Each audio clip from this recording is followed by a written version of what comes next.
백제 문화를 품은 웅진, 공주 역사 탐방. 배움의 소리와 열정이 끊이지 않는 곳. 공주 동학사.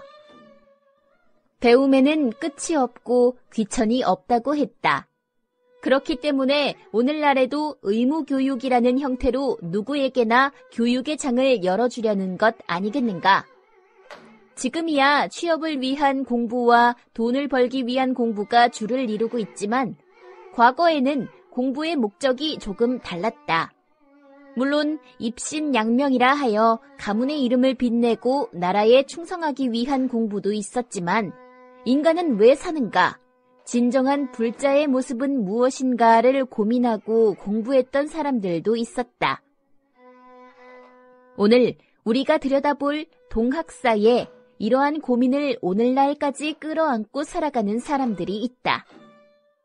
동학사는 계룡산 북동쪽 골짜기에 위치하고 있다. 처음 절이 세워진 것은 신라 성덕왕 23년인 724년이라고 한다. 상원조사가 조그만 암자를 지었고 이어 회의, 화상, 도선국사, 운선스님 등이 중창의 보수를 거듭하여 오늘에 이르렀다고 한다. 동학사라는 이름은 계룡산 동쪽 사찰 입구에 청학이 깃들었다는 항모양의 바위에서 따왔다고 한다. 우리나라에서 가장 오래된 최초의 비구니 강원으로 지금도 150여 명의 비구니 스님들이 배움의 열정을 불태우고 있는 곳이다. 동학사에는 설화가 깃든 건축물과 문화재가 유난히 많다. 동학사와 갑사의 중간 지점인 삼불봉 밑에 있는 상어남 남매답이 대표적인데 여기에는 동학사를 창건했다고 전해지는 상헌조사의 이야기가 얽혀 있다. 동일 신라시대 고승으로 명망이 높았던 상원조사가 토구를 파고 수도를 하고 있었다. 그러던 어느 날에 집채만한 호랑이가 울부짖으며 토굴로 들어왔다. 스님이 자세히 살펴보니 큰 가시 하나가 목구멍에 걸려 있었다. 이에 이것을 뽑아주자 기운을 차린 호랑이는 며칠 뒤 한 아리따운 처녀를 업어왔다. 처녀는 상주 사람으로 혼인을 치른 날 밤 호랑이에게 물려 여기까지 오게 되었다고 했다. 한겨울이라 산을 내려갈 수도 없어 어쩔 수 없이 같이 지내게 된 스님과 여인. 봄이 오고 여인을 돌려보내지만 여인의 부모는 이미 다른 곳으로 시집을 갈 수도 없는 몸이라 하여 부부의 예를 갖추어 주기를 원한다.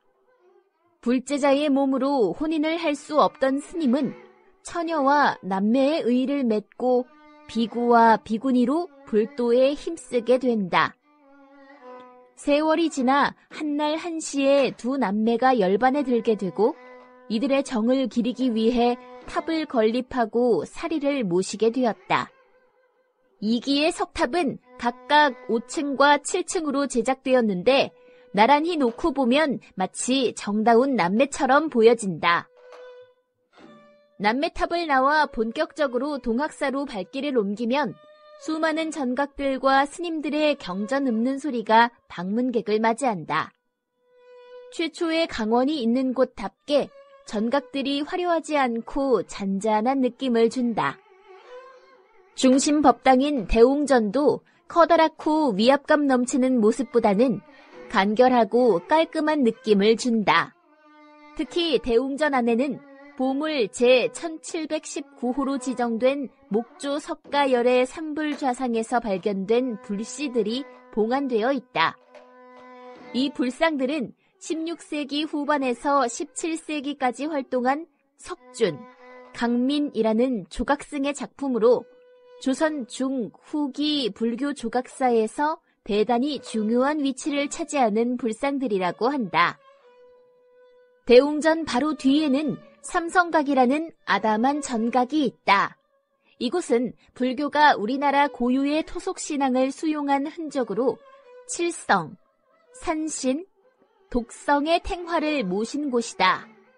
이 외에도 매월당 김시습의 충절과 애통함이 깃든 숙모전, 포은 정몽주와 목은 이색을 모신 삼은각, 신라시대 박재상의 항일 충혼을 모신 동계사 등이 고풍스러운 분위기를 한껏 더해주고 있다. 특히 숙모전은 김시습이 세조가 왕위에 올랐다는 소식을 듣고 머리를 깎고 승려가 된 후 은거한 곳으로 사육신의 충정을 기리기 위해 지어진 곳이라고 한다. 세조 역시 그 후에 이곳에 들러 자신으로 인해 죽음을 당한 280명의 이름을 열거하여 함께 모시도록 했다. 동학사는 절 특유의 고즈넉한 분위기보다는 강학 공간인 향교의 냄새가 진하게 풍긴다. 스님들이 공부를 하는 공간인 화경헌, 화엄류에서는 알 수 없는 열기가 배어나오기도 한다. 배움을 향한 스님들의 열정과 열망이 그대로 녹아든 동학사. 고요한 정막이 깃든 사찰 곳곳에서 스님들의 경전 읊는 소리가 들려오는 듯하다.